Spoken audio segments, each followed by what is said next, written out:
안녕하세요. 소아청소년과 전문의 하정훈입니다. 최근 이런 질문들이 늘었습니다. 두 살 아이인데 어떤 놀이를 해야 발달 단계에 맞을 수 있을까요? 라든지 세 살인데 사회성 발달 놀이로는 어떤 놀이를 추천하시나요? 이런 질문들이 상당히 많아졌습니다. 오늘은 발달 단계에 맞는 놀이라는 주제로 말씀을 드리겠습니다.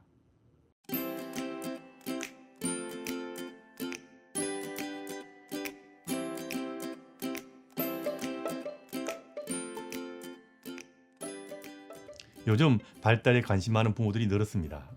내 아이를 좀 더 잘 키우려는 부모의 심정은 저도 충분히 이해가 됩니다. 실제로 인터넷이나 유튜브를 보면 소근육 발달놀이, 대근육 발달놀이, 전두엽 발달놀이, 좌뇌, 우뇌 발달놀이, 사회성 발달놀이라든지 인지능력 발달놀이, 감성 발달놀이, 말로서 표현하기도 힘들 정도로 많은 수많은 다양한 발달놀이들에 부모들이 관심이 많습니다. 그런데 정말 저런 것들을 다 해야 아이가 제대로 발달할 수 있는 걸까요? 그럼 예전에 저런 거 하지 않았던 우리 부모들은 도대체 아이를 어떻게 키웠을까요? 그리고 저런 발달놀이를 당해본 적도 없는 우리 어른들의 세대 사람들은 발달에 큰 문제가 생겼을까요? 그건 아니죠. 그런 나이별로 특별한 발달놀이를 당해본 적이 없는 세대의 사람들이 발달에 문제가 생겼다는 이야기는 들어본 적도 없습니다. 발달의 가장 기본적인 원칙은 정상인 아이라면 일상의 경험을 제대로 하면 모든 발달이 제대로 된다는 겁니다. 그럼 발달놀이를 종류별로 다 하면 아이가 일상생활을 통해서 발달하는 것보다 좀 더 잘 발달할 수 있을까요? 아닙니다. 발달놀이를 통한 발달은 통제되고 조절된 상황을 만들어 주는 것이기 때문에 당장은 주어진 과제를 좀 더 잘할 수 있을지는 몰라도 아이가 자신의 발달 능력에 맞추어서 스스로 발달하는 것이 두뇌 발달은 물론 인생을 살아가는 적응력을 기르는데 훨씬 더 유리할 겁니다. 다시 말씀드리자면 나이에 맞는 발달놀이를 통해서 아이에게 맞춤 놀이를 해주게 되면 아이는 그 단계에 맞는 것은 좀 더 잘 습득할 수 있을 겁니다.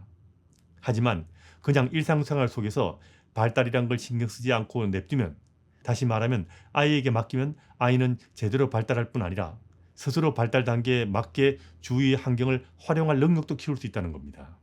이게 더 나아 보이지 않습니까? 저는 이걸 더 권장하죠. 그리고 이게 원래 발달의 원칙이니까요. 그리고 발달놀이는 이 역시 일종의 주입식 교육과 비슷한 역할을 할 수 있어서 일상의 다양한 경험을 통해서 발달하는 것이 주관식 교육처럼 훨씬 더 폭넓은 발달에 유리할 수 있다는 겁니다. 물론 검사 항목에 있는 발달 과제와 발달놀이에 포함된 것은 당연히 더 잘할 수 있겠지만 아이의 발달이 발달놀이에 있는 것만이 전부는 아닐 겁니다. 그래서 일상의 경험에 의한 발달을 하는 것이 발달뿐 아니라 두뇌 발달이라는 측면에서도 더 좋다고 저는 생각합니다. 아이의 나이에 맞는 발달놀이를 하지 않으면 그 나이에 맞는 경험을 제대로 하지 못하는 것은 아닐까요? 이런 고민하는 부모도 있죠. 그것도 아닙니다. 아이들은 매일매일 거의 같은 일상생활 속에서 자신의 발달 단계에 맞춰서 발달하는 것이지 발달에 맞는 자극을 주기 위해서 부모가 따로 노력을 해야 하는 것은 아니라는 이야기입니다. 그리고 나이에 맞는 발달놀이와는 좀 동떨어진 놀이를 해주게 되면 발달에 지장이 생기는 것은 아닐까 고민하는 부모도 있죠. 그럴 리 없으니 그런 걱정을 하실 필요가 없습니다. 그냥 일상생활 속에서 아이가 살면 됩니다.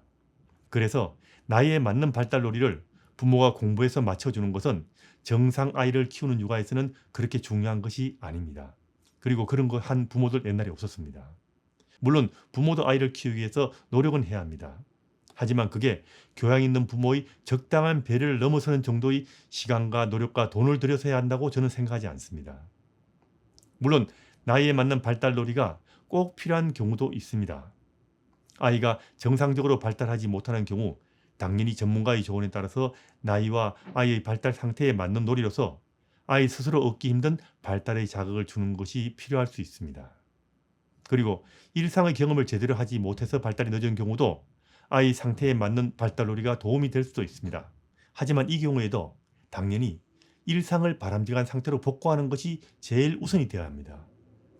그리고 발달놀이를 하더라도 바람직한 이상의 경험도 같이 동반되어야 그게 제대로 발달하는 데 중요할 겁니다. 이걸 다시 한번 더 설명드리면, 만일 아이가 정상이라면, 그리고 정말 아이에게 자극이 부족해서 발달이 잘 안 될 정도라면 발달 단계에 맞는 놀이를 하려고 노력하는 것보다는 예전처럼 가족이 화목하게 지내고 이웃과 어울리고 친구를 만나게 해주는 일상을 복원하는 것이 훨씬 더 중요하다는 겁니다. 육아는 쉽고 편해야 합니다.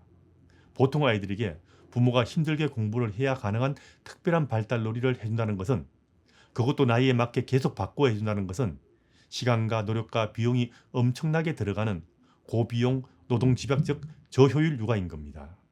다시 말하면 아이 키우기 너무 힘들어진다는 이야기입니다.